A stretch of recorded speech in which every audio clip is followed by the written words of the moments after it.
I'm excited because spring's here. The following presentation openly expresses things and shares without limitation to social divisions unless you count some of our hosts' lack of decency and bad jokes. Your discretion is advised. Wow, you're getting really, really good at that. Yeah. Hello, everybody. Good evening, good afternoon, good morning, wherever you are. It's some time of the day. It's all good though.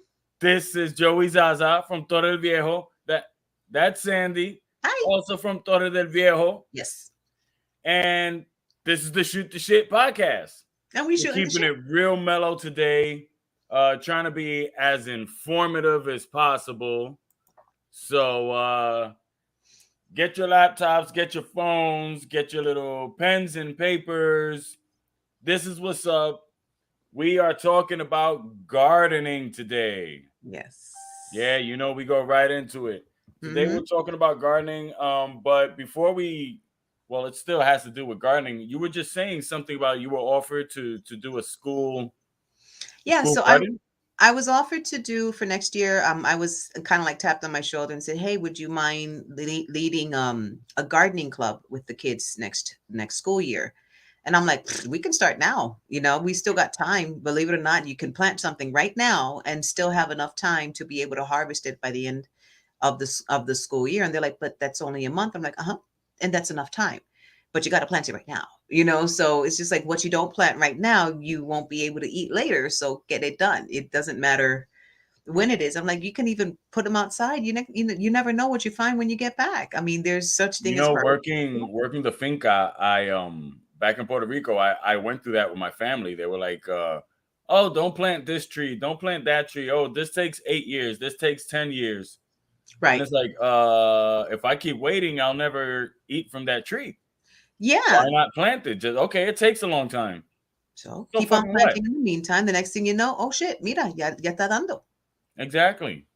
Yeah. Yeah. Exactly. So yeah, I was looking forward to doing that. I said, okay, but we're gonna have to go around the neighborhood. Start. You're gonna find a stockpile of pallets. The kids are gonna have to learn how to use tools because I'm teaching them. If I'm gonna be running it, I'm teaching them how to actually build their raised beds, what to look for, what's good, what's not good, so that they can replicate that at home. That's the whole point of having a gardening club is to teach them how to do this no matter where they are.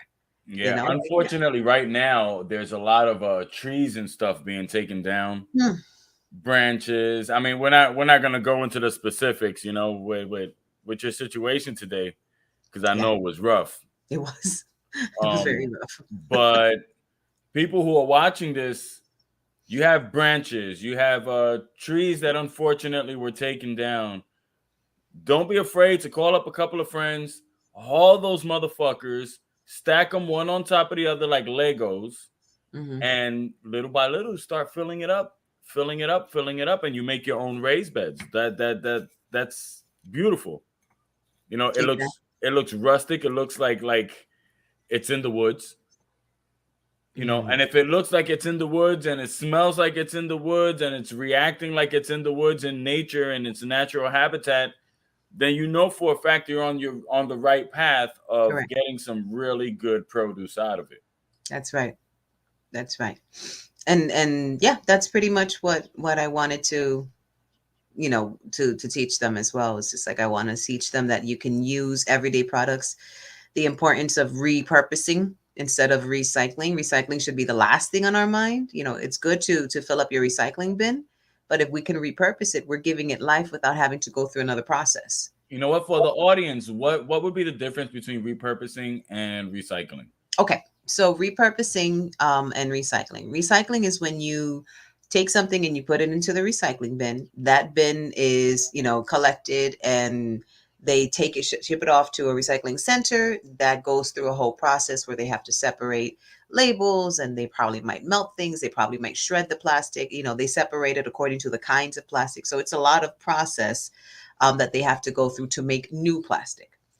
Repurposing is when you take that plastic container and you give it a new purpose without it actually having to go through that whole process. So you're making less of a carbon footprint, which means you're avoiding to create more damage um, to the environment because of what it is that you're using. So instead of going out and buying a new planter for your pretty your pretty pot, you just take an old jug of juice and turn that into a pretty planter. that's that's the difference between recycling and repurposing. Okay. So would the things that you put into the compost, would that be recycling or repurposing? That's a really good question. I That's a really good question. had to throw at It, least one out there. it has to, you always are. This is Joey's, you know, his niche and his purpose in Torre del Viejo is to come out with the really good questions, really hard questions. And damn, I don't know, you know, but I think it's a little bit of both because it does have to go through a process. Now, the difference is that the process is not all that damaging to the environment once it's done on a small scale. If it's done in a large scale, it can be because it does release a lot of carbon um, dioxide, depending on how it's, you know, going in there. So you got to be careful on how you're making your compost. But otherwise, it's not really bad at all in the sense that you're making your own dirt, you know, Mhm. and you're just creating such healthy, rich soil that doesn't need any kind of fertilizing or extra contaminants, right? They call fertilizing. You're just letting nature do its course. You're just helping it along. That's all. You're giving it the right environment to do what it has to do. Or like you like to say, trick it into doing what you want it to do. Yeah, I that's my thing. I try to trick nature. You know, Manipulative. the what? Manipulative. Oh yeah, that you have to do it sometimes because you want it to give you more fruit. You want it to give you better fruit. You want it to give you a little earlier. You want a specific characteristic in that fruit. You know, a lot of people are afraid of hybrids. Yeah, You talk to know, me about hybrid. What is that? a hybrid is pretty much okay. You somehow or another figure out a way to mix a tomato with a pepper, making a tepper. Wow. Okay. You know, that's a hybrid. Hmm. So you'll, especially in the islands, And right? the topics. You'll find a lot of people. No, yo no quiero un híbrido. Yo no quiero eso. You know, I don't want one of those things. You know, I don't want anything made by man. You know, it has to be natural. Ooh, would you like a chironja? Oh my God, I was gonna use that same It's example. like, are you fucking kidding me right now? That's a fucking hybrid, jackass. China toronja, chironja. Roja. The thing Yeah. is this,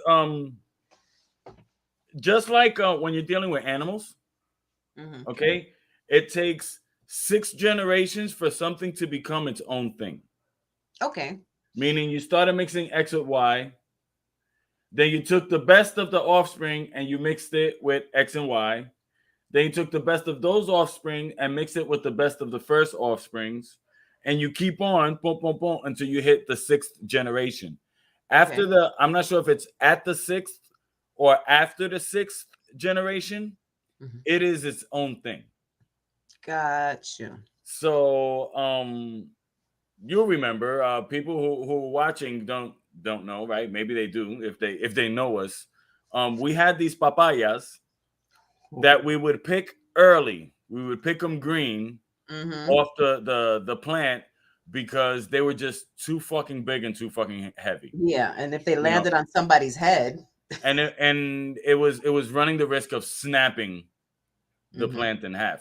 Oh, Now that's these right. things were, I think they were 10 and a half to 11 inches tall by like maybe 9.5, 10 wide. They look like watermelons, like nice sized watermelons. They were originally from a Hawaiian breed Okay. that didn't grow seeds. It was a seedless breed. I have the luck of finding the mutant, the one fruit that had a seed in it. Thank goodness that And I you're. love working with those. I Oh, love working with with those mutant ones, you know, as long as they're healthy. Now, especially in Puerto Rico, they'll tell you the bigger the papaya, the less sweet it is. right. It's not that How? it tastes bad. It's not that it tastes bland. It's just not gonna taste as sweet as the smaller ones. Gotcha. With that specific one, as the generations went on, I made sure to take the sweeter ones, Mm-hmm. put them aside. Let me find the bigger of those sweeter ones. Which one gave me the better seeds? Planting those seeds, and then continuously like that until we got really, really sweet papayas, and they were absolutely huge. We, like I said, we picked them early, and I think it was 10.5 pounds. I can confirm that I found the picture. That's what I was looking for. I was like, I know I have this picture somewhere. I don't know if you guys can see that. That is a 10.5 pound Hold on, keep papaya. it there. Let me. There you go. That is a papaya. That is not a watermelon that he has in his hand. This is an old picture. That is a papaya. That is not a watermelon that he has in his hand. Can you guys see that? And it's 10.5 pounds. And that's the description. It said personal record, 10.5 pound. Let me see. This was back in the day. Back in the day. Uh Well, that is a hybrid. Nobody ever got sick from it at all. It tasted absolutely fantastic. yeah, I did. You We've know, had lots at of least from what it was told, because I don't eat papayas, but whoever tasted it told me it was fantastic. For making jams and jellies, it's absolutely wonderful. Now, yeah. for those of you who don't know, instead of using a vegetable pectin or some type of no bullshit, pectins are for fermentation process when you're doing wine. Yeah. What you're looking is for a natural gelatin. Mm-hmm. Yeah, you can buy Jello and whatever, and mix it up. That's synthetic. That's artificial. If you want the full natural gelatin in any jams or jellies, you use papaya. Mm-hmm. Now, yes, maybe you don't want papaya taste in your jams and jellies, but once again, like I said, it was 6 generations of mixing.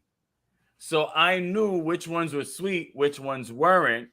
Mm-hmm. And these big, medium size for us, which were huge for everybody else, but for us, medium size, where I had set on the side, because these are the ones that I'm going to use for gelatin.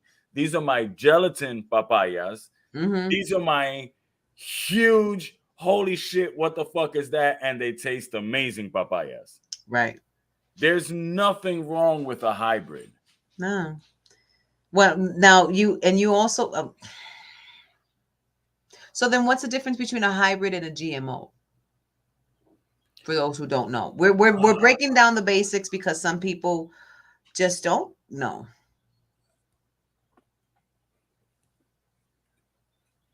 Yes, labs. I don't know 100%. Okay. Okay, so Okay. so so don't Quote you on it. quote me Okay. on any of this shit. You know what I mean?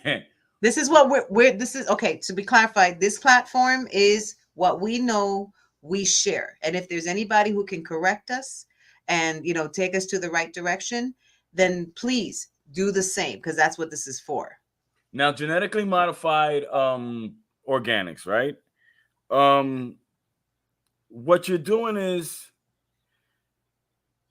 what I did with the papayas can still be considered GMO Okay. because That I am modifying the genetics. I don't want it to taste like this. I want it to taste like that. So I'm gonna mix this tree that's moderately sweet with this tree that's extra sweet but smaller. But I like the sugar content. So I'm gonna mix them until I get one that has the genetics that I'm looking for. got you. Are there a lot of GMOs done in laboratories? And this is what a lot of people are afraid of. Fuck yeah. Mm-hmm. Why? Because if you're doing this on a bigger level, if you're doing this to spread to the world, not just for your own farm, but as a business or charity or whatever the hell it is, right? You want to make sure that you know what you're passing on from one to the other. Right. Okay? It's kind of like red nose Puerto Rican pit bulls. The females, a true alpha female, Puerto Rican red nose, not American red nose, Puerto Rican red nose. And there They is a will not difference. mate with just any male. Ooh. They'll sniff him out to make sure that he's healthy and he's going to help her bring forth healthier babies. Right. You know, besides the fact he has to fight her. If Yes. he can't kick her ass, Mm-hmm. she won't give him ass. Right. That's just the way it is. If she is alpha. Mm-hmm. And what you're doing when you're dealing with produce, you're always looking for that alpha. Right. You're looking for the best of the best. Of course, and sometimes it's not just the taste or how much it's going to give you, how as far as how You. many pounds, how Mm-hmm. many units of fruit. Sometimes it's a matter of let's say I live in Ponce. Mm-hmm. It barely ever fucking rains here. I need something that I can wake up in February, give it 1 cup of water, and don't come back until October to give it another cup of water. Right. Drought resistant. Drought resistant. You see Mm-hmm. what I'm saying? But Yes. originally, maybe that plant that I'm working on doesn't do well with drought. Gotcha. So you have to genetically modify it in order for it to be able to grow where it is that you want. Okay. Okay. Are they done in once again going back to the labs? Are they done in labs? Yeah. What you want to make sure is that if I'm working a whole bunch of different new plants in a lab, it's because I want to make sure if those plants get sick, I can identify the parents Mm-hmm. and start breeding out that non-resilience Mm-hmm. to whatever. You know Mm-hmm. what I'm saying? Mm-hmm. So if you do it out in the open, there's so many things in the air Mm-hmm. that can affect the actual project that you're doing, the experiment, because it is a fucking experiment. Right. Whether you do it in the back of your house with con cartones de leche cortado, or you do it in a lab with peach tree dishes, it's still the same thing. Now it's not like, okay, let me inject it with this chemical so it can do this, that, and the other. Yeah, it makes it seem like a mad scientist kind of thing. Most times that I know of, it's not like that. Okay. It's that you want to keep it in a controlled environment. So something as simple as there's no flies getting in there. Mm-hmm. Flies will bring an insane amount of bacteria. You Right. want to make sure that it's up and lifted off the ground. So this way, fucking cats from down the street don't come in and piss into your dirt, giving it, what is it, trichiosis or some shit like that. There's like so many bacterias and nasty shit that cats can give to humans through produce. Mm-hmm. So you want to eliminate all of those variables.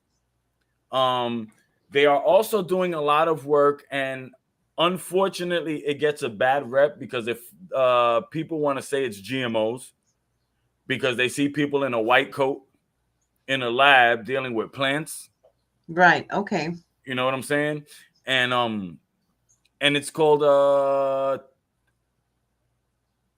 I believe it's called tissue culture. Okay.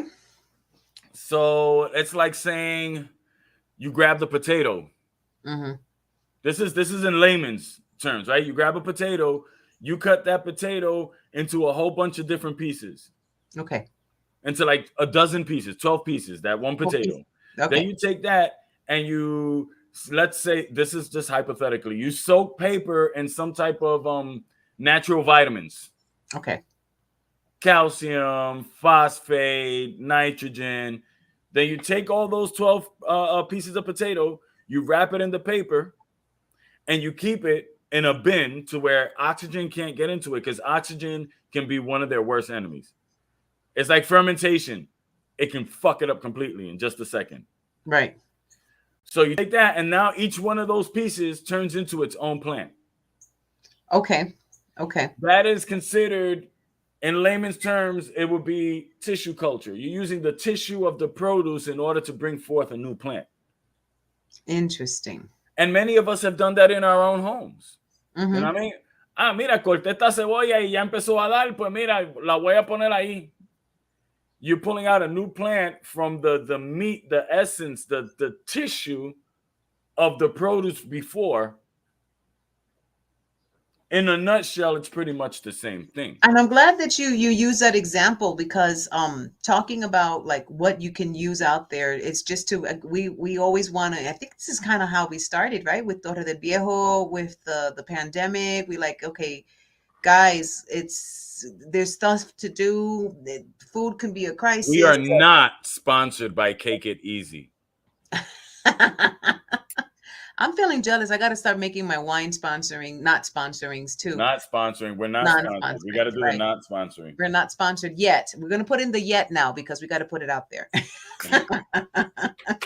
We are not yet sponsored by um because not and can't, those are words that don't exist in this household.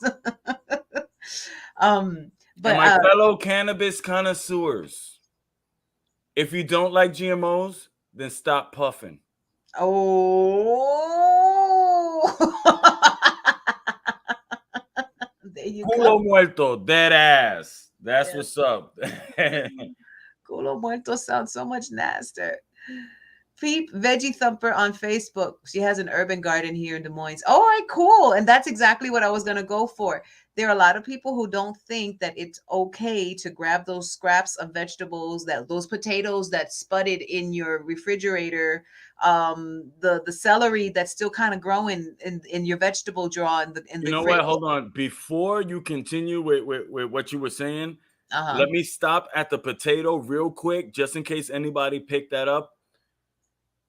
Whatever dirt you use this year for Hmm. potatoes, you have to leave it aside for a few years to cure again. Um, Potatoes give bring blight, which Hmm. is a sickness, into the dirt. So every time you plant the potatoes in that same dirt, it's getting more and more closer to catching blight. Hmm. Now, whatever you plant, you say, okay, well, then let me take out the potatoes and let me plant some new shit. The new shit is going to get blight because Hmm. it's in the dirt. There are, I believe, about 4 vegetables that can grow in that same soil. So It you can, won't catch blight, and I believe it would help speed up the process because the blight won't stay there permanently, right. but it does take few years. It's like Uh, two, don't three quote me, years. but I believe it's about Oh, I thought it was four like 2 years. years unattended. If you work with the soil and you get plants to, let's say, tomatoes work in it, I doubt it because tomatoes will catch blight too. But let's say it's tomatoes, Tomatoes you are so know. tasty. Well, then I imagine, don't quote me, I imagine between working the soil and putting stuff that actually feeds off of whatever's inside that bad soil, you can shorten it up by at least 40%. But that's just speculation. Since I learned that about blight, I will not use the dirt twice. Okay. I'll take the dirt. I immediately afterwards we put it into the compost pile. We'll mix it. We'll leave it there for a year or two. Once it's done, pull it out And and this use is it again. this is knowledge that was hard. It was a hard lesson learned. Remember that the Great Potato Famine in Ireland is what caused all of those poor people to leave their home, their farms. These are people who lived on lush lands and were happy at home.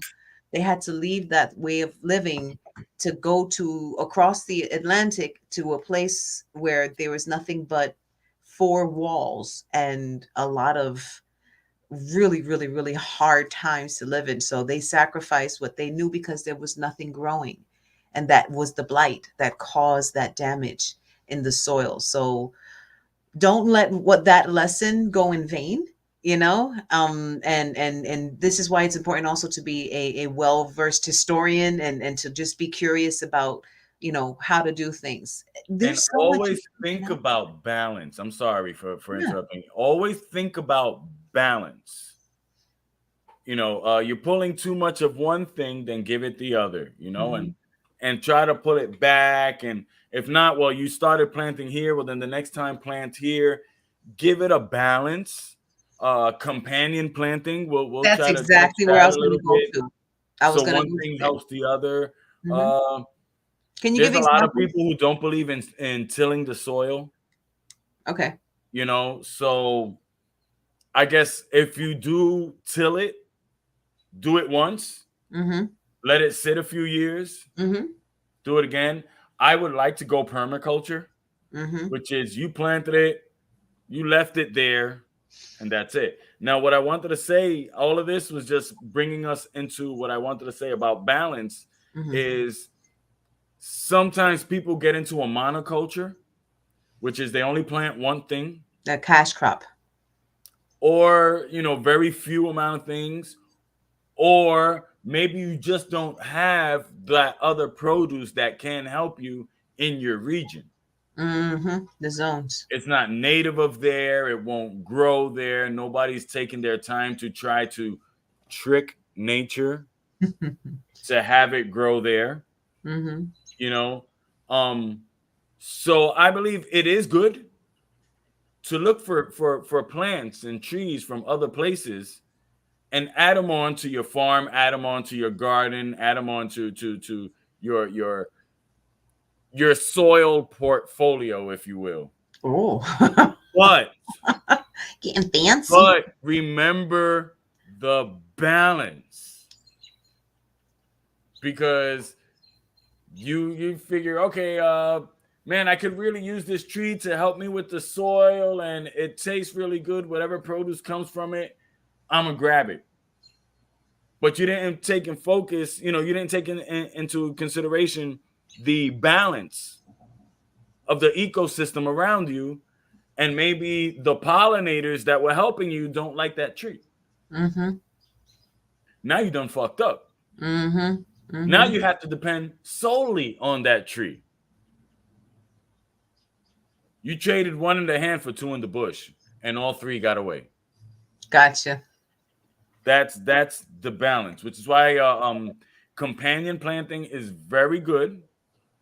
There are little tricks that you can pull in here. This doesn't go with this unless I put it a little farther away, or maybe these two don't get along unless I put this one in the middle. But you want to make sure one isn't invasive of the other, Right. or one isn't going to take up more nutrients than the other, Right. because plant the same way crabby white ladies will fight over Ray Dunn and Marshalls, plants will fight for nutrients in the soil. Believe Ooh. me that. And they get nasty. Plants can get really fucking nasty with each other.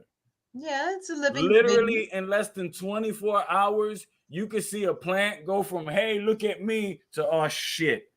Mm-hmm. And you swear it's maybe some bug or some sickness. No, it's that green fucker next to him that sucked up all of the calcium, or Yep. sucked up all the magnesium, or Right. sucked up all the. Nice. So Okay. yeah, that's the balance. Could you Always keep in mind that balance. could you give like okay. Is there like a because an example of companion planting that you can give, for example, that's like a go-to for starters? Let's say if we have somebody that's watching that might be interested, because now's the great time. If you have 4 seasons where you have a cold winter, now's a great time to Well, get your there's stuff rolling. there's something I want to play around with, Okay.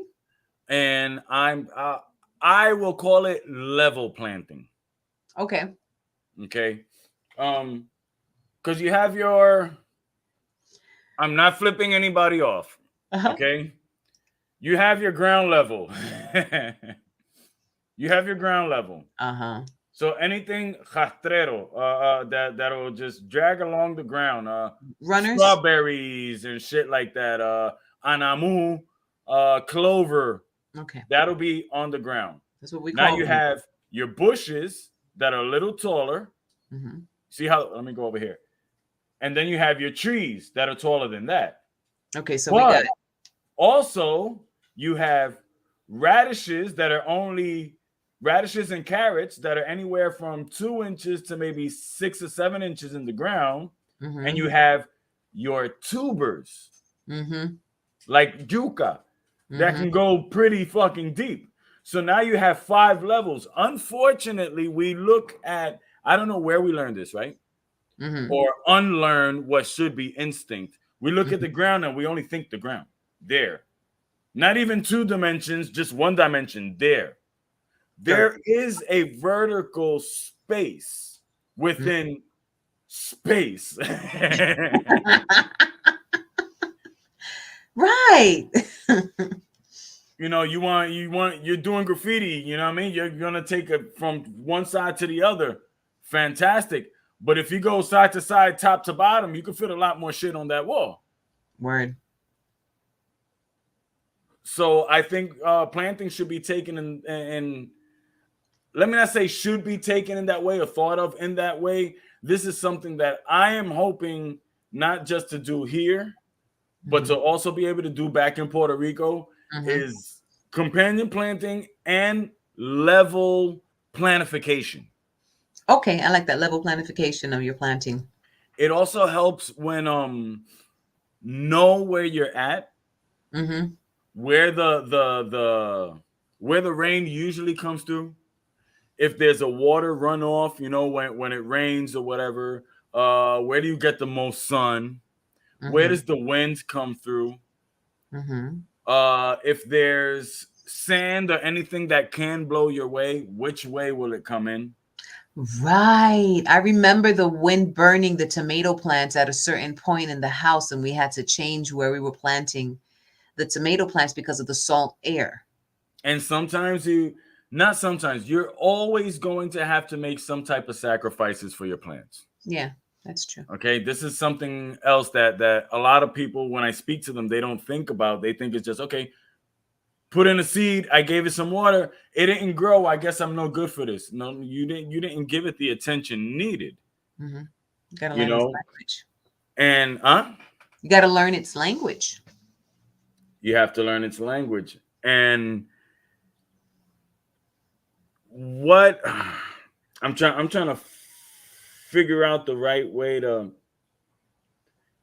Try in Spanish. what what you plant is not going what you plant and how you treat that plant is not going to affect just that plant. It's going to affect the plants around it. Mm-hmm. Those plants around it are going to affect the land around it. That land around it affects everybody who lives on it. Mm-hmm.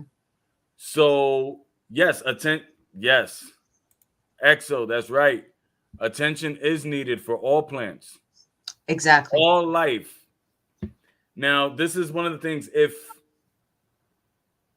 If you have a vecina, a Vecina. neighbor, thank goodness we have fantastic neighbors. Oh my You know God, I what I love them. mean? Knock on wood, we have fantastic neighbors, and I'm loving it. But let's say you have a fucked up neighbor, Mm-hmm. and all she wants to do is fucking water her orchids or water her plants and tirarte agua a ti o a tu pejo en tu lado. You know what? Fucking deal with it. Because Mm-hmm. now thinking about land, not just seeds, thinking about land and everything around it. Now you know that without her knowing, she's helping you pollinate Mm. your shit. Mm-hmm. You know, Because of those. I don't eat goat. I Right. don't eat goat. I'd rather lamb in a gyro. Mm-hmm. You know, I don't eat goat, but goats are fucking compost machines. That's true. So eventually, yes, we will have goats. So just specifically for that, they're lawnmowers. Mm-hmm. And the grass and the gas that you give them is the grass that they eat, which is Mm-hmm. exactly what you want them to do to begin with. You know what I'm saying? So everybody should try to find that one thing that helps the other. Right. That also being said, help yourselves. If you live in an apartment building Right. and all you have is for oregano, that's all you can grow is oregano. All I can put is 4 pots full of oregano. But the lady upstairs on her windowsill or on her fucking fire escape or whatever, she can do recao. And the next person can do, you know what I'm saying? Little by little, you all get together, you make a fucking sofrito. Word. Word. And that, I mean, we just went through that. No, one of our neighbors gave us some black raspberry bushes.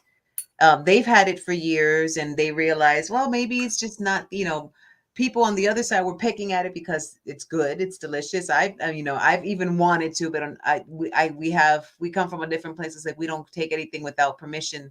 That's a big no-no where we come from. You as long as you ask, you'll get anything and more. You know, but you don't just grab something and you don't take it without permission. So I would never take anything without permission from even, especially the neighbors. But she was saying that, whatever. And our neighbor went ahead and talked to Joey, and he's like, hey, I got some. He thought they were blueberry bushes. I was like, fantastic. But even if they weren't, here we're learning, because we're still learning what's good in our zones, and especially in our area. Um, Berries do great here. That's one of the best things for permaculture here.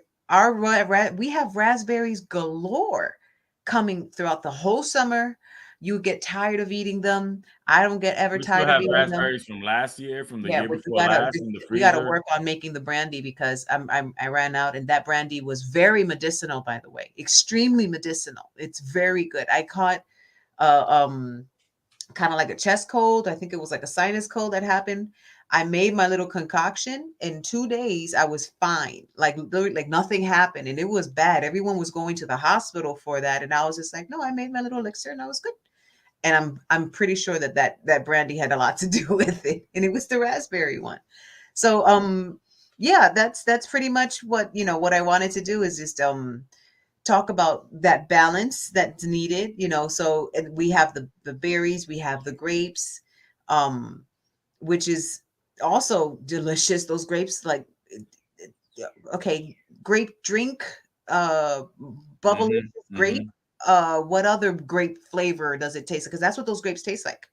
There's It's a like, lot of different things, and a lot of different produce out there, a lot of different kinds of the same produce. Um, I have a few things I'll show in a couple of minutes. mm-hmm, But guys, check your seeds. mm-hmm, Start looking for different seed companies. mm-hmm, Johnny Seeds is fantastic. It may be a little expensive, but the really good thing about the Johnny Seeds catalog that we are not sponsored by yet. mm-hmm. The You're good not thing yet. about the Johnny Seeds catalog is that they'll give you information on the produce. Yes. It's not the same. You go to Walmart or Kmart, depending on where you at, and you get little shit like that, which is still good. It's seeds, It's see, they grow, but the information on that is mediocre at best. You if you know, really want to look into what you're doing. Yes. Meanwhile, if you look at something like a Johnny Seeds, you can really, really learn a lot. They have graphs that'll show you, and they're not the only ones that do this, but they have graphs that'll show you when will be the correct time for the germination Mm-hmm. Okay, I see it. That's the germination guide. So that's telling you the temperature of the soil. and when And it'll be at its perfect germination temperature. okay. Now, All guys, right. remember how I was telling you trick nature? Nature says certain seeds need a certain amount of, a certain degree of temperature in order to be able to germinate. Mm-hmm. That doesn't mean you have to wait till it's that temperature outside. Mm-mm. You can start it inside, give it that temperature, make it think that it's in the springtime, and the motherfucker will start growing on you. There you go. Why? Because you're what I call tricking nature. Correct.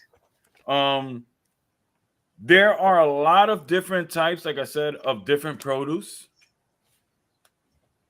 And the balance, what going back also on what we were saying about balance, you can still see me, right? Yeah, we see you. Um, see which ones are better for your garden, which ones are better for your diet. Mm. You know what I'm saying? There's like Loguineo.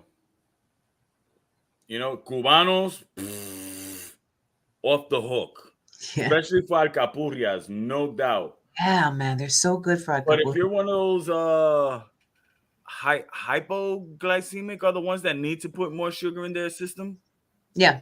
right? But you don't want to eat like candy and stuff like that. You're trying to keep it as natural as possible. You make sure you go for the yellow bananas that have the black manchas on it.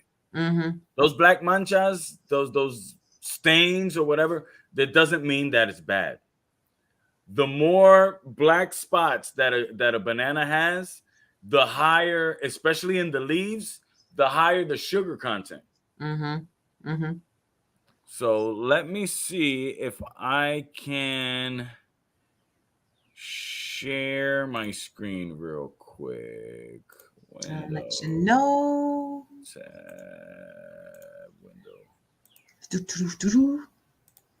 So while you're doing that, I'm going to give a shout out to Edward Morales. Who's that? I heard you say another name. Exo. EXO. What's up, EXO? And what's up, Alexis? Was first today in gear. All right, what are we looking at?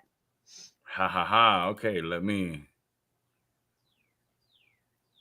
Can you see? Yeah, are those carrots? These are black nebula carrots. Wow. I completely lost my notes. I had them, but I updated the laptop and I don't have my notes right now. But this is high in antioxidants Mhm. and some other I don't know, some shit like that. Okay. Apparently, really, really good for the body, good for the system. They're actually sweet, and this is naturally bred into the carrots. Okay. Okay, that's cool. That's cool. Yeah, usually from what I mean, I could be wrong, but from what I've read, I understand that the you know how they say the darker the berry, the sweeter the juice? Yes. Well, the darker the produce, the richer they are in antioxidants. So purples and blues are great for just helping getting your those toxins out of your body. That's what antioxidants are for. Dry. I am still trying to find the information on it because it was actually very interesting. But you can, if anything, you can find it. Uh, obviously, Google it. Yeah, so if I think you have it I'm on your trying your to drive. remember Baker's Creek. Baker's Creek. Baker's Creek heirloom seeds. Oh, And they're nice. heirlooms. Now, people, when you find heirlooms, especially if you find them at a good, decent price, you get the shit. Oh, yes, heirlooms are important. Heirlooms mean that they're coming down from generation to generation to generation. So, Anthony, those are not beets, those are actually carrots. Mm-hmm. Black nebula carrots. What's up, primo? So yeah, how many times have you heard, "Oh yeah, I love aguacates, but my great grandmother had this one tree and it was the most buttery blah blah blah blah blah blah blah." If you if you grab from that avocado tree and you continue to grow it, that's an heirloom seed. That's correct. So the same way that you have hybrid plants, right, where you're taking the best of one thing and making something that you're looking for, it's also important to preserve the heirloom plants. Once again, coming back to the balance of things, because the heirloom plants will probably have certain properties that we might be needing for making other hybrids, one, and two, it's still part of the ecosystem that we're creating here. We've moved away from the natural way of cultivating our food and farming our food. just I sorry for interrupting you real quick. I wanted to mention, you know how we were talking real briefly about how to put together your planting and whatever the case would be. I was doing some research on the Tainos and how they were very good farmers. And I said, how is it that we've moved away from something as simple as farming and living the life that we've lived, without any of the things we're talking about, grafting, and we're talking about this, that, and the other thing. But yet, our ancestors who had nothing were able to survive for all these years with just living off of what they I have had. I have a joke, and those who truly know farming and planting will find this very funny. And it's every time they say, "I hate GMO or hybrid corn." Wait, but isn't corn a natural GMO to begin with? Thank you. Corn was actually a grass, people. Yeah, it was It grass. was a grass. Each kernel was like that big. Yeah. So if And you've ever through not seen natural selection, but an outside influence being mankind, us, picking the ones with the bigger kernels hmm is how we have our corn. yeah, Thus, it's still fucking a hybrid from the get go. maize. So Man, so yeah, that was one of the things that the Tainos did grow. They grew maize, but you know how they would do it? They did it like a natural raised bed. So they would create what they called a conuco. And a conuco is basically taking a whole bunch of what you said, logs and sticks and whatever, putting them up in a place and stuffing it inside with a natural compost, all the leaves, all whatever was left over, putting it in there so that way they can grow their squash, their cassava or yuca, because they grew a lot of tubulars. That's what they made. They would make bread out of the yuca. They would make all these different things. and let Apparently, me let I'm sorry, and let me interject real quick. uh-huh, When you're doing tubers or anything that's under the ground, that okay, fifth level. it's good to have it's good to have something raised, hmm because then when it's time for you to actually harvest, you don't have to dig. You see, because Cool. here's your ground level, and you made a raised bed this high. So that means in this space here, that's where your dirt's going to be. hmm So when it's time to harvest, you don't have to dig under this. You take this off, and it'll all crumble and lay out right in front of you.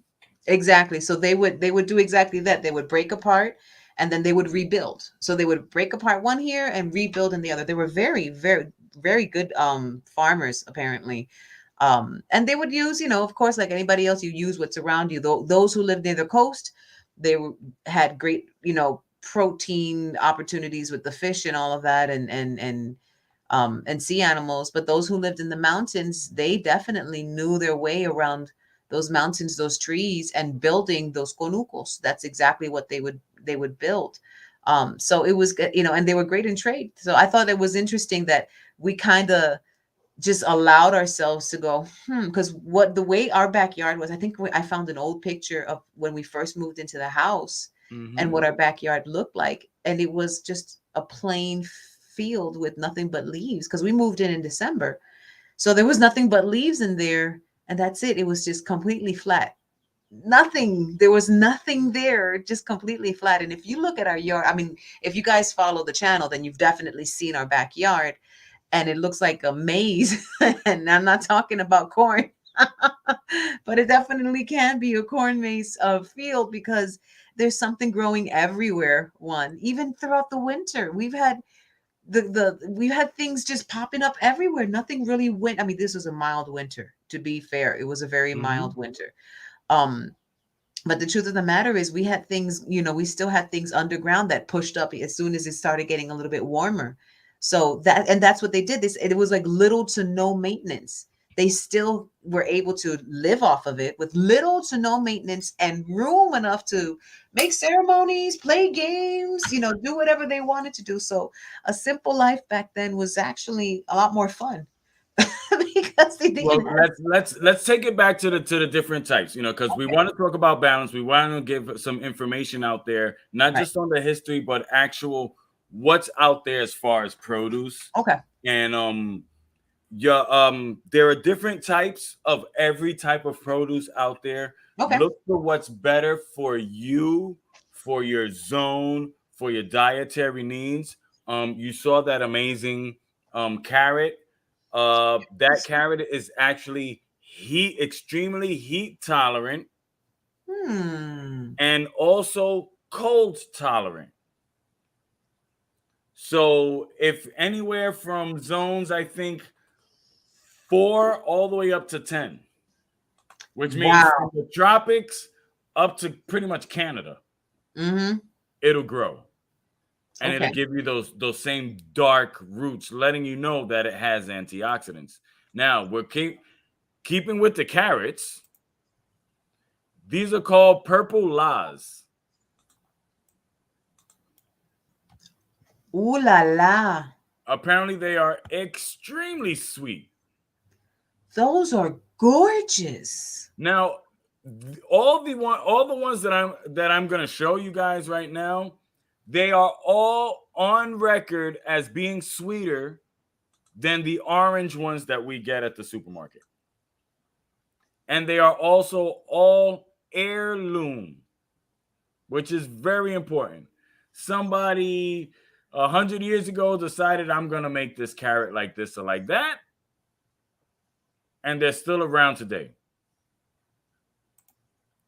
Let's see what else we have here. We should have these look absolutely amazing. Hmm. I wonder if they're sweet too. I completely forgot the name of these, but yes, they are. And you Okay. can see the antioxidants, not as much as the other one, but Hmm. still the dark. Can you even see the cursor going around? Yeah, you can see the cursor. Okay, yeah, the dark um lets you know the quantity of the antioxidants in there. Right. So, like I said before, the darkness, the purples, the blues, that's definitely a good indicator in Hold any on, let me show this. Um, produce. you see how the tops are cut here, guys? Mm-hmm. On something like this, let's talk real quick on tissue culture. If you put this in water with the right temperature and the right amount of light, this will start growing roots right around this edge. Uh-huh. These things will start growing once again, and you have another carrot. Those carrots, I agree, are sexy as fuck. And if I'm not mistaken, these tops, besides the fact it's easier to harvest and to put away in your fridge or wherever, but these can also be used in salads. Yeah, you can use carrot tops of the greens for salads or stir fry. Yummy. What the? My Nah, okay, I'm nah. I'm I'm gonna I'm gonna butcher the name of this, the manpu manpukuji carrot. Careful. Is that not ridiculous? That is something, you see, because imagine having to dig for that.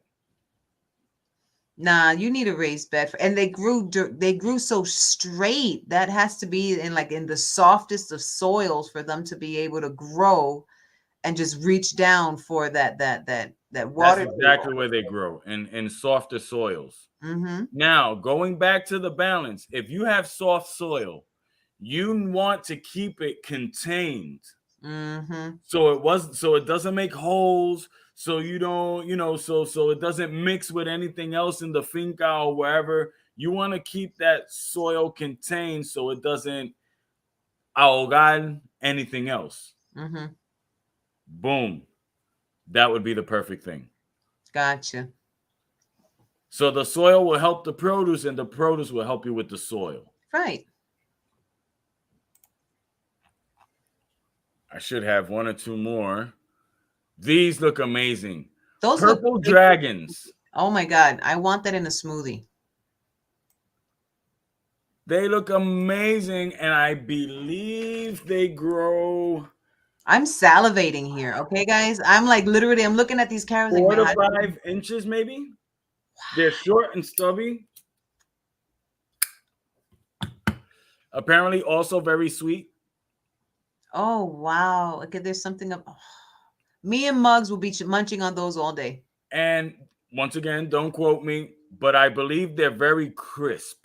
Mm-hmm. So crisp, everybody should know what a crisp carrot is. But if you if it doesn't bend, if you go like this and it immediately go ka, it like cracks. That's the crispness.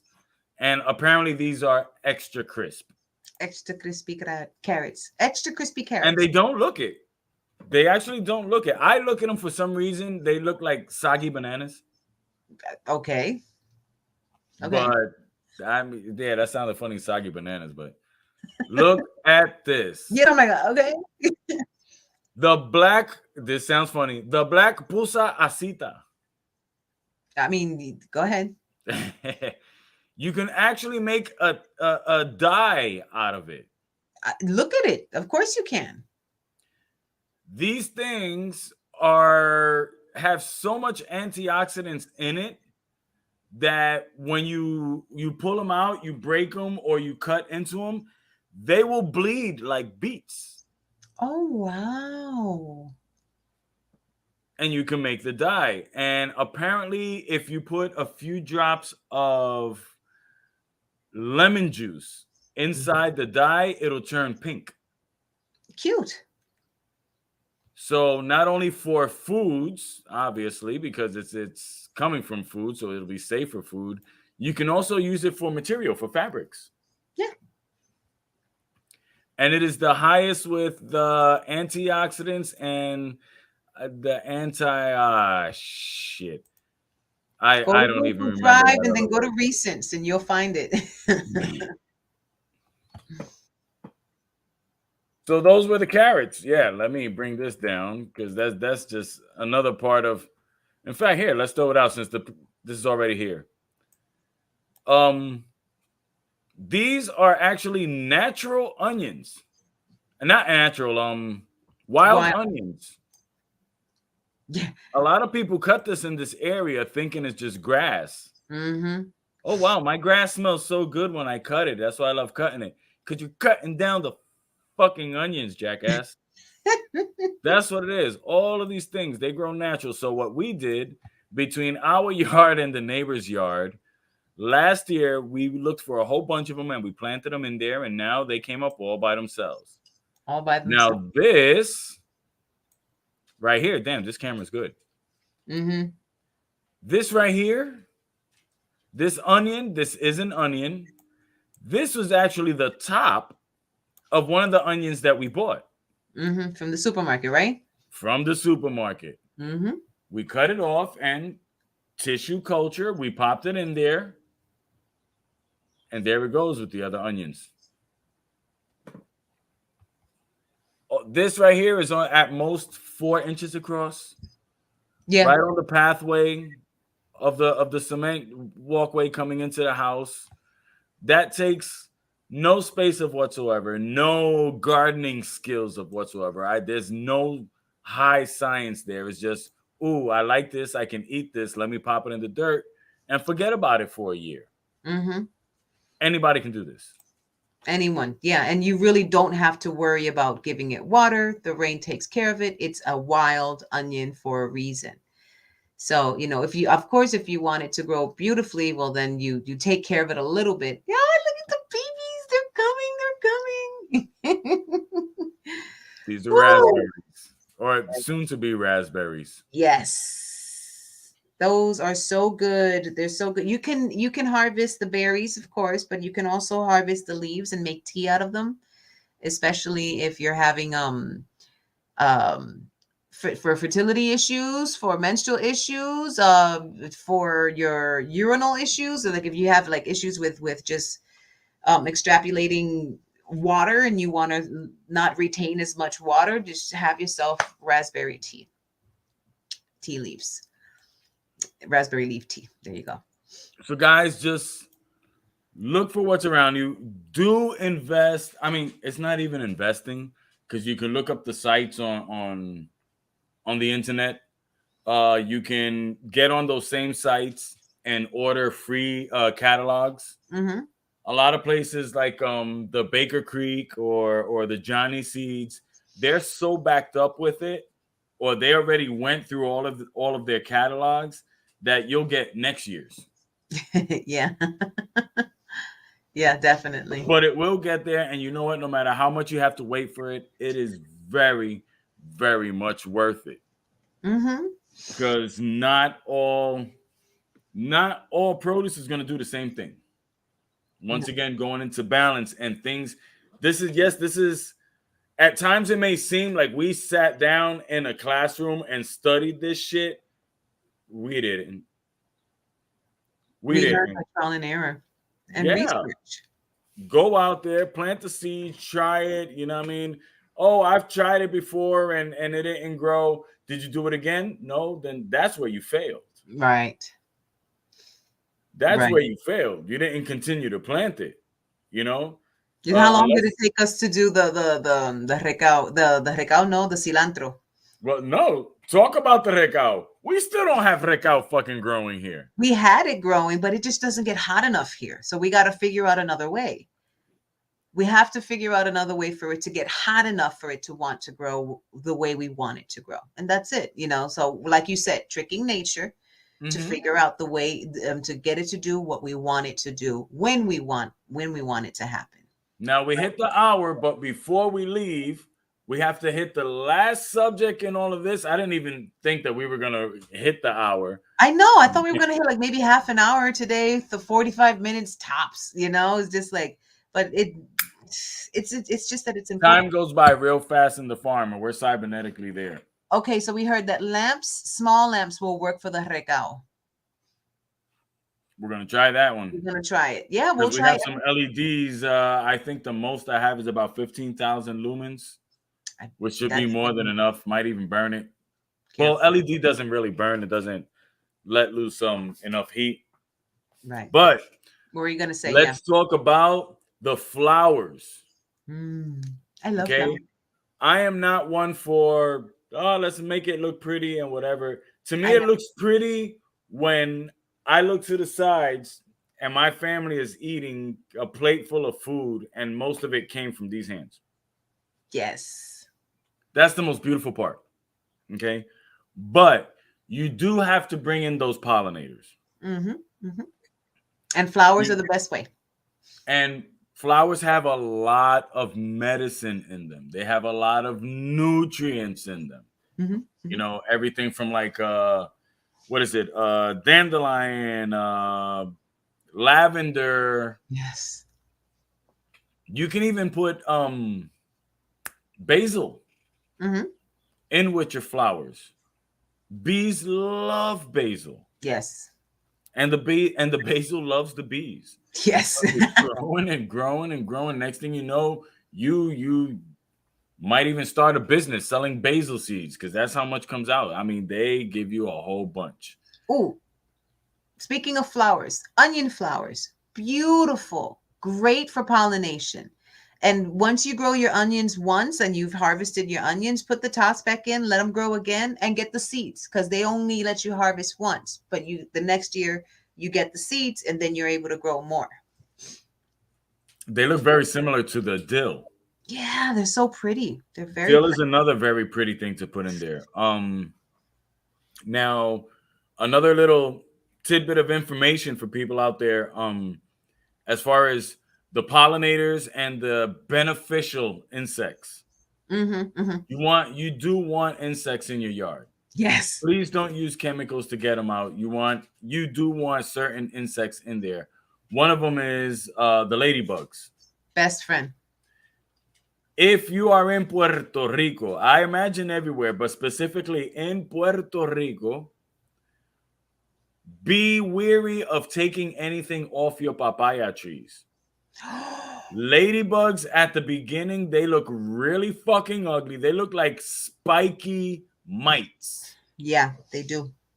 And that's actually the beginning stage of the ladybugs. And as Yeah. you know, ladybugs will eat almost anything that's in there fucking with your garden. Yes, ladybugs in the greenhouse. We should have, hopefully we had two in Yeah. our greenhouse this winter, Yeah. which was cool because it was during winter and we're watching a ladybug walk around like, am I fucking seeing this shit? Yeah. It was the first sign of spring coming around. That was that was the day. That was so cool. I was like, yay. So stuff like let's say if you have spinach, you have a high probability of mites Mm, and aphids trying to get on it. Ladybugs will do them in. Ladybugs will do them in. Now, if you keep them healthy, stuff like specifically red malabar, Malabar, malabar spinach, it doesn't give a shit. That thing just keeps growing and growing and growing. Oh, a bug is eating it. I don't give a fuck. It keeps growing and growing. It doesn't care. You can't eat me fast enough for mm-hmm. me to fuck up.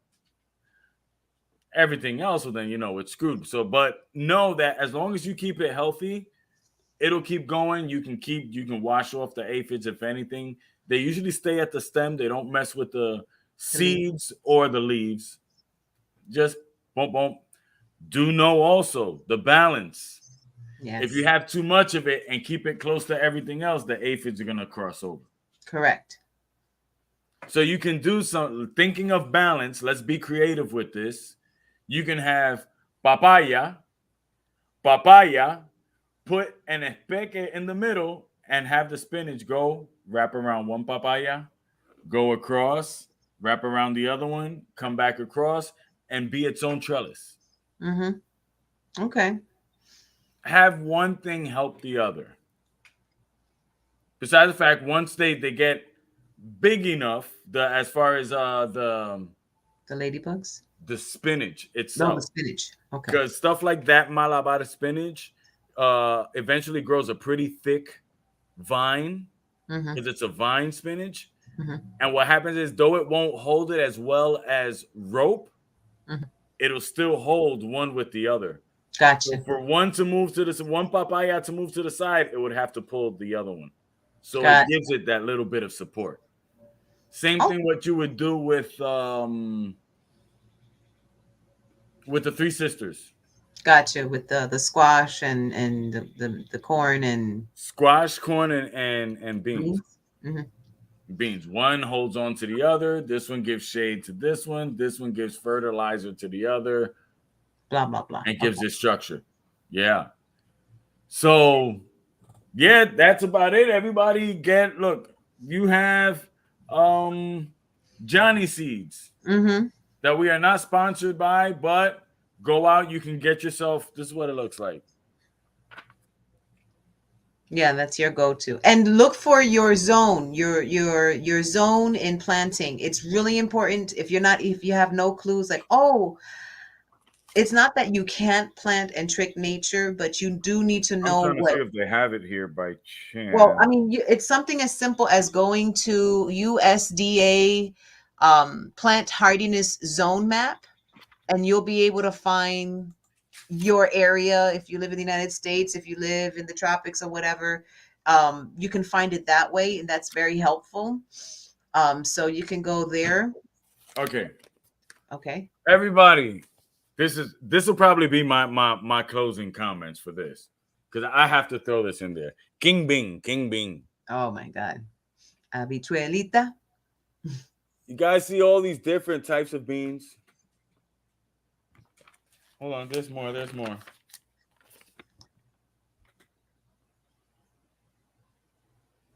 Yeah, yeah, yeah. There's a whole bunch of them. What the next page? Okay, okay. You see them? Beautiful. And they'll sell them in packs and all that stuff. Those who are watching us, listen to me and listen to me well. Don't you ever fucking buy bean seeds from any fucking catalog. If you do, just remember my face and slap the shit out yourself. Shh, caca. Just slap it as hard as you come on with it and let it fly. Go to a supermarket because for less than a third of the price that let me not even do this. Let me put this down because then it'll think it's just with them. That any company is going to charge you for bean seeds. You can buy a whole pound of the beans that you cook, the dry ones, and fucking plant those things. It is literally the same thing, yo. And every time I see somebody buy a packet of seeds, whether I know them or not, it drives me crazy. It's like, are you serious right now?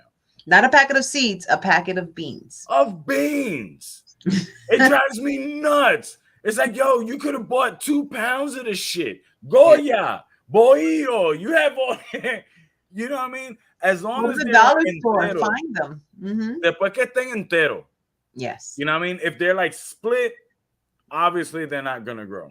No good. You know, pero después que estén entero, you can fucking they'll grow. Mm-hmm. They'll grow. Maybe maybe it won't be 100%. But you know what? When you buy from the catalog, it's not 100% either. That's true. With nature, there is no such thing as 100%. There's no such thing as you got this 100%. And there's no such thing as, hey, you know what? I have it all planned out. Because Mother Nature's going to say, fuck you. She's always going to throw a curveball in there. So you have to be creative and think outside of the box. Nothing grows inside that box. You have to go outside the box. And that's where you're going to do your best gardening. That's where you're going to do your best farming. You know, that's where you're going to be able to sit down and enjoy what's coming from your hands. And you'll be surprised what happens. I didn't used to eat vegetables.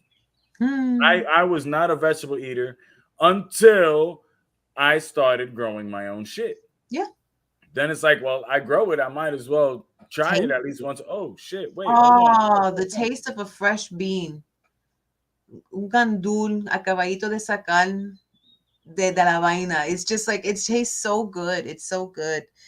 Those of you who are in like not just Puerto Rico, but any country, part of any country. Because country is country. Country's country. You know what I mean? Look for those older farms, those older people who have had trees and plants there for who knows how many generations. There is that I know of that I have had and grown. You had your regular gandules. You had your gandule que se daban temprano that would give you earlier in the season. Early harvest. You had your purple gandules. High in iron. You don't know there are purple gandules, and you had the gandules that give you all year round. This shit takes a break for like 2 months, and then just dale que dale and dale que dale y dale que dale. That's 4 different types of gandules. So that's just 4. I'm sure there's more. Of course. So go out and look for those different seeds. You know what I mean? Make it a hobby, make it a game or some shit like that. Let's look for the rare seeds. You know, that are still native or traditionally grown wherever you're from, but this hasn't been seen in 50 years. This hasn't been seen in so many years. Yeah, I'm glad you said used to get planted like this 100 years ago. So bring it back. Because a lot of people don't want to accept anything that's over 2 years old. You know, oh no, this isn't the new phone, so I don't give a fuck about it. You know, you have to keep up with the times. Yeah, but what happened with the last one? No, but that was 2 weeks ago. You know, they don't want anything old. They definitely don't want to live like that. They don't want to eat like that. Yet all of us know at least one story of one person who lived to be over 100 years old. Back in that generation. Eating from the soil. Eating from the land. Eating that, what we call that jíbaro shit, that good shit, that criollo shit. Hell yeah. Eso te pone al día. the farther we get away from nature, the farther we get away from being human. Mm. And Ooh. that is proving itself to be true every fucking day.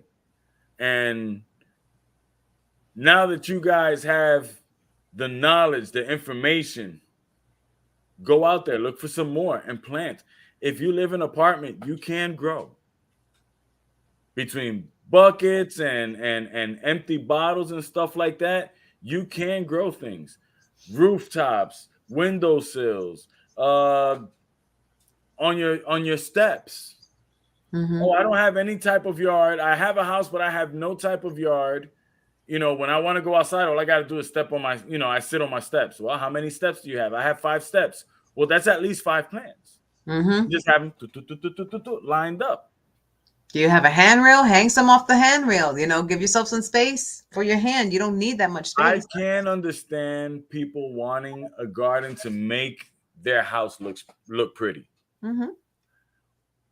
But think about this. Those of you who rather pretty over functional, how many of those pretty plants can you eat? Mm-hmm. If you And can't eat them, they're not functional. Oh, well, they can bring in pollinators. You're not growing anything that needs pollination, jackass. mm-hmm. Mm-hmm. It's like, A well, lot of those at flowers least are you're helping the self-pollinated bee. also. Yeah, that's something. Once we have more of a yard, that's something that I want to do, the beekeeping. That I'm dying to get in there to do the beekeeping. I see that Morales had posted something about eating well and including vegetables and greens helped reverse the diabetes. It is so important that we have walked away from good nutrition, where I remember my grandmother and my great grandmother saying, "Ante no había doctor." You couldn't go to a doctor. We just had to do what we had to do. But The before doctor we was didn't need to Mother go. Nature. They would go to Mother Nature. They would go to those cunning women who know those herbs and all that stuff. So just come back to what worked and what kept us healthy. And if you think about it, all those products that they're trying to push at you, they're like, oh, it's plant based. Well, then go get the plant and base it yourself. If it's plant based, you know what I mean? What's the point of me saying, oh, I but it's work in retail, and every 3 products that I pull out of a box has ooh with lavender, ooh with aloe, ooh with ginger. But forbid you tell these people, why don't grow you it grow yourself? this? Oh, well, Yeah. no, no, no. That's too much The work. ginger plant is gorgeous and the flowers are so fragrant. Nah, we'll go on and on about the different plants and what they can do. Leave that one to me. We'll do another day of just like herbal gardening, and be like what the benefits are for each plant, because honestly that's just something that I love and I'm learning every day. But yeah, we have our garden in the front, and I got some pretty little daffodils, and I got some pretty little peonies, and of course I have my lilies. But you know that I can eat those dandelions. You know that I can actually take those daylilies that are in the front. I can eat the roots as tubulars. I can eat the flowers and fry them, and that's nutrition. So a lot of the flowers that you think are decorative you can consume, and they're delicious and they're good for you. So yeah, he took a picture of the garden, que lindo. So yeah, those things you can eat, Okay, what am I aiming for? so all right, so right there smack in the middle, under the blue, go further down. Those are the peonies. Those are just decorative. But if you scroll down, those lilies are actually edible. So after Really? yeah, those lilies are edible. So once they grow, they call them daylilies. You can they grow. They're here in Ohio. They're wild. You find them anywhere. You can eat the new shoots. You can eat the roots. I wouldn't do that because I want them to come back. Um, and you can eat the flowers. So all of those things are edible. A lot of people like, oh, you can pick all my dandelions and this, that, and the other thing, because I harvest the dandelions for whatever reason. I harvest the dandelions. There's so many of them. That right there, I harvest the leaves. You can use the leaves for salads. The flower heads you can use to make a salve. You can actually make tea with them. The roots you can make tea, and it's beneficial for your skin, for your hair, for so many other things. Yeah, we have to go back. Oh, we're gonna come back midsummer with it. but we're gonna come back in Puerto Rico with Miss Summer with me. So definitely, we're gonna be showing you guys those. I haven't learned if they are. I definitely know that they're great for pollinators. Um, the white flowers, but definitely I like the. So again, it's just to bring in the bees, but the bees help me kind of like lure in the bees so they can go ahead and pollinate all the other plants. So I do, we do companion planting. I still haven't hit the mint yet. I want to bring the mint back out because they love it in the front. And the dill. And the dill. Yeah, the dill is definitely. Well, I actually kind of wanted to put the dill on the other side of that wall that you still haven't finished putting up. So I definitely wanted to work on that side and see, remember how we said that we were just gonna just forget it. We're not gonna even try to fill that up again. We're just gonna Mm-hmm. make it level. So I kind of wanted to work on that. But yeah, you already see the dandelions there. They've already gone to seed, and I'm cool with it. I'm like, yo los dejo por ahí, let them keep on going because the tea is just so beneficial.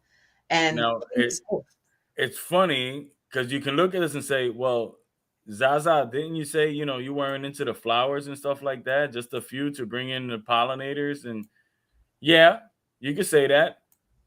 But look, this whole line going back for another 9, almost 10 feet is nothing but raspberries and grapes. yep, And you'll see it in the morning. The bees will come in here, come down the street, stop here, and from here just go whoop right right in up. between. And this thing is just And full. we already have the Safe grapes to say, growing. at least 7 feet tall.